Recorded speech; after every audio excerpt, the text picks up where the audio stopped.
دین اسلام میں جو چیزیں ناپاک ہیں وہ یہ ہیں، حرام ہیں جو چیزیں وہ یہ ہیں۔ نمبر ایک حرام چیزیں، نمبر ایک شراب، نمبر دو خون، نمبر تین پس، نمبر چار خون حیض مینسٹریشن کا بلڈ، نمبر پانچ ولادت، بچے کی ولادت کے بعد جو بلیڈ ہوتا ہے، بلیڈنگ ہے وہ بلڈ خون ناپاک، نمبر چھ پیشاب، نمبر سات پاخانہ، نمبر آٹھ جانوروں کا گوبر، نمبر نو بچے کا پیشاب اور کہے، عموماً کہتے ہیں بچے کی پیشاب دی تو خیر رہ گئی ہے، وہ دودھ نہیں وہ بھی ناپاک۔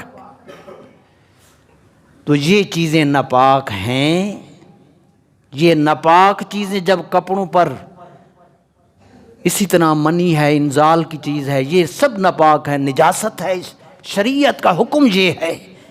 امام مالک نے فرمایا نماز کا ایک مسئلہ کسی کو بتا دینا، آخری وقت جب امام مالک آیا فرمایا نماز کا ایک مسئلہ کسی کو بتا دینا روئے زمین کی ساری دولت صدقہ کرنے سے بہتر ہے۔ اللہ تعالیٰ فہم عطا فرمائے، آمین۔